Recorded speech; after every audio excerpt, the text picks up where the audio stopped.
بھی نہیں کہا کہ آسان کر دے، لیکن موسیٰ علیہ السلام جانے سے پہلے ابھی گئے نہیں، ابھی مشکل آئی نہیں، ابھی اس جابر کے جبر سے آپ کا تقابل نہیں ہوا، آپ پہلے کہہ رہے ہیں یا اللہ ویسر لی امری، میرا کام آسان کر دے۔ اللہ تعالیٰ نے کہا کر دیا۔ جب کام آسان ہو گیا تو پھر آپ نے ایک اور ڈیمانڈ کر دی، یا اللہ مجھے کچھ اور بھی چاہیے۔ کہا مانگو کیا چاہتے ہو؟ کہا یا اللہ جانے سے پہلے وَحْلُلْ عُقْدَةً مِّن لِّسَانِي، میری زبان کی گرہیں کھول دے، میری زبان کو صاف کر دے، میری زبان کے اندر جو گتھیاں ہیں ان کو سلجھا دے۔ یا پھر اس کا مطلب یہ بنتا ہے یا اللہ مجھے ایسی گفتگو کرنے کا سلیقہ عطا کر جو سماعتوں سے نہیں دلوں سے سنی جائے، جو درے احساس پہ جا کے دستک دے، مجھے ایسی گفتگو کرنے کی اپنا قوت عطا فرما۔ کہا یہ بھی لے لیجئے۔ پھر بھی حضرت موسیٰ علیہ السلام چلے نہیں، آپ نے پھر ایک اور ڈیمانڈ کر دی کہ یفقہوا قولی، یا اللہ زبان تو کھول دی ہے، اب جہاں جا رہا ہوں ان کو بھی یہ توفیق دے، میں بات کروں وہ سمجھ لیں، یفقہوا وہ سمجھ لیں، قولی یا متکلم ہے میری بات کو وہ سمجھ لیں۔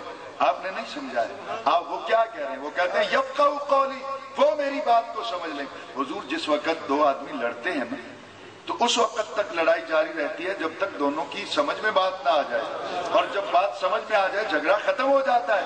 موسیٰ علیہ السلام جھگڑے کو پہلے ہی مٹا کے جانا چاہتے ہیں کہ وہاں جھگڑے کی نوبت ہی نہ آئے۔ یفقہوا قولی، وہ میری بات کو سمجھ لیں۔ کہا ٹھیک ہے وہ تیری بات کو بھی سمجھ لیں گے۔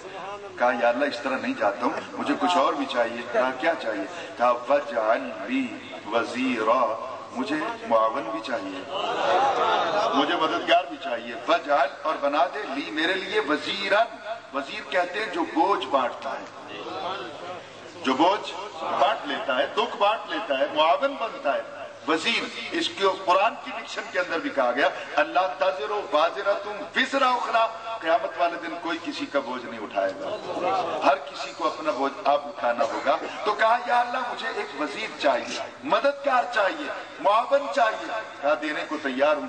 دیکھا کہ اس کا دریائے کرم جوش پہ ہے، وہ دینے پہ مائل ہے، تو کہا من اہلی، باہر سے نہیں دینا، میرے گھر سے ہی دینا۔ وَاجْعَلْ لِي وَزِيرًا مِّنْ أَهْلِي، باہر سے نہیں میرے گھر سے ہی دے دے۔ کہا چلو تیرے گھر سے دینے کو تیار ہوں۔ جب پتہ چل گیا کہ وہ میرے گھر سے ہی دینے کو تیار ہے تو کہا ہارون اخی، گھر سے ہی دینا ہے تو میرے بھائی کو بنا دینا، میرے بھائی کو بنا دینا۔ اب دیکھیے گا پہلے آپ نے اپنی جان کی امان پائی، پھر انشراح صدر مانگ لیا، پھر آسانیاں مانگ لی، آگے چلے تو زبان کی گرہیں کھلوا لی، وہ میری بات کو سمجھ لے منوا لیا، پھر کہا مجھے معاون چاہیے، یہ بھی منوا لیا، پھر یہ بھی کہا کہ میرے گھر سے ہو، یہ بھی منوا لیا، پھر یہ بھی کہا کہ میرا بھائی ہو، یہ بھی منوا لیا۔ اتنے تحفظات منوا کر پھر اللہ کا نبی میدان میں نکلتا ہے۔ ادھر چل نہ مدینے، میرا نبی بالکل آرام سے بیٹھا ہوا ہے۔ اللہ تعالیٰ خود کہتا ہے قل، آپ بھی بولیے نا حضور، ذرا غور کیجئے۔ میں علماء کے سامنے ہاتھ جوڑ کے عرض کروں گا جہاں مجھ سے کوتاہی ہو مجھے سمجھا دیں، میں بہت نالائق سا ہوں، میں آج بھی ایک طالب علم ہوں، اور اتنے علماء کی موجودگی میں اور پھر قبلہ پیر سید اسرار البہار شاہ صاحب کی موجودگی میں مجھ جیسے نالائق کو کتاب کے لیے کہا گیا۔ اب ذرا غور سے سنیے گا، قل، اے نبی آپ بھی بولیے نا۔ وہاں ہے قالا، یہاں ہے قل۔ غور سے میری بات کو سنیے، وہاں ہے قالا رب اشرح لی صدری ویسر لی امری واحلل عقدۃ من لسانی، سب کچھ قالا کے تحت ہے، اور یہاں جو کچھ بھی آئے گا قل کے بعد آئے گا۔ تو قالا اور قل میں فرق یہ ہوگا کہ قالا کا فاعل مرضی سے مانگتا ہے، اور قل کہہ کے جس کو فاعل بنایا جا رہا ہے۔ پہلے بات سن لیا کریں پھر بات کیا کریں، غور کیجئے۔ قالا کا فاعل مرضی سے مانگتا ہے، اپنی ڈیمانڈ کرتا ہے، اور قل کا فاعل جس کو بنایا جا رہا ہے، جس کو کہا جا رہا ہے کہ آپ بھی بولیے، اس کی اپنی مرضی نہیں ہوتی، کوئی اس کو کہتا ہے کہ تو بھی تو مانگ لے، تو حضرت آدم نے مانگا لے گئے، حضرت نوح نے مانگا لے گئے، حضرت ابراہیم نے مانگا لے گئے، حضرت اسماعیل نے مانگا لے گئے، علیہ الصلوۃ والسلام سب مانگ مانگ کے لے جاتے رہے۔ میرا نبی خاموش بیٹھا ہے، کہا سب نے لے لیا، تو چپ بیٹھا ہے۔ میں کہتا ہوں تو بھی بولنا، آپ بھی بولیے نا، آپ بولیں، آپ بھی بولیں، یا اللہ کیا بولیں؟ اب توجہ کیجئے گا، کیا بولیں؟ کہا قل رب ادخلنی مدخل صدق واخرجنی مخرج صدق۔ اللہ کہہ رہا ہے، حالانکہ ادخلنی فاعل اللہ نہیں ہے، اخرجنی فاعل اللہ نہیں ہے۔ یہ قل کہہ کے اللہ نبی کو کہتا ہے کہ آپ اس طرح مانگ لیں، نبی فاعل بنے گا نا کہ میں داخل ہوتا ہوں، میں خارج ہوتا ہوں۔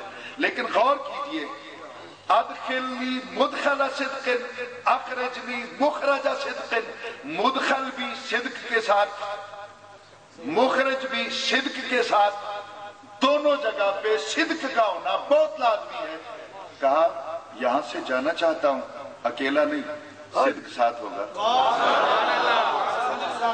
میں نہیں سمجھا سکا، میں اسے اوپن کرتا ہوں، میں اوپن کرتا ہوں۔ اور وہاں داخل ہونا چاہتا ہوں، اکیلا نہیں، صدق کے ساتھ۔ صدق سے صداقت ہے نا، اور میں نے صداقت کو دیکھا ارتقائی منازل طے کرتے ہوئے۔ صداقت عروج کی طرف چلی، ارتقائی منازل طے کرتی رہی حضرت آدم سے لے کر۔ صداقت اٹھتی گئی، اٹھتی گئی، اٹھتی گئی، عروج کی طرف بڑھتی گئی۔ جب صداقت معراج پہ پہنچی تو صدیق اکبر کہلائی، پھر صدیق اکبر کہلائی، صدیق اکبر کہلائی۔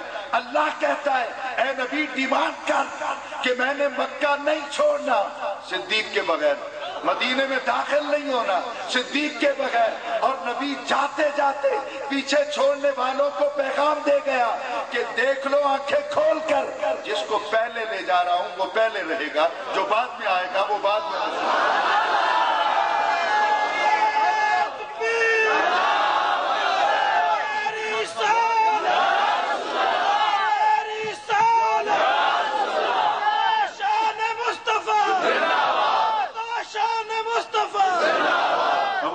سے میری بات کو سنیے گا کہ اخرجنی مخرج صدق، مخرج صدق یعنی مکہ سے نکلنا ہے نبی نے، مکہ کو چھوڑنا ہے نبی نے، اور مدخل صدق مدینہ میں جانا ہے۔ لیکن دیکھیے تو صحیح، مکہ سے جاتے ہوئے نبی حجر اسود نہیں لے کے جاتا۔ کیا سناؤں میں آپ کو؟ اب یہ لائٹیں میرے آپ کے درمیان حجاب ہے نا، لیکن وہ بھی ایک اپنی جگہ پہ مجبوری ہے۔ میں اس حسن کو ختم نہیں کرنا چاہتا، گو کہ میرے مزاج کے خلاف، لیکن چونکہ ان کے ساتھ میرا ایک ایسا تعلق ہے۔ اب غور سے میری بات کو سنیے گا حضور والا، جو میں کہنے چلا ہوں، نبی مکہ سے جاتے ہوئے حجر اسود نہیں لے کے جاتا، مقام ابراہیم کا پتھر نہیں اٹھا کے لے جاتا، میرا نبی مکہ سے جاتے ہوئے غلاف کعبہ کے ٹکڑے نہیں لے جاتا، غلاف کعبہ کے کچھ اپنا اسی طرح کعبہ کی کوئی مٹی اٹھا کے نہیں لے جاتا، کعبہ کو نہیں تبدیل کرتا، صدیق کو لے کے جاتا۔ اب اس سے آگے میں کیا کہوں گا؟ صدیق اکبر کو لے ثابت ہوا کہ نبی کی نظر میں خدا کے حکم کے مطابق جتنا مقام صدیق کا ہے اتنا شاید کسی اور کا نہیں ہے۔ یہ اپنی جگہ پہ ہے۔ آگے چل، یہ مت سوچنا کہ میں جو پیچھے رہ گیا اس کا ماننے والا نہیں، اس کا تذکرہ بھی قرآن کے اندر ہے۔ اللہ کہتا ہے کہ یہ تو مانگ لیا تو نے، اب آگے مانگ وَجْعَلْ لِي۔ موسیٰ علیہ السلام نے بھی کہا وَجْعَلْ لِي وَزِيرًا مِّنْ أَهْلِي۔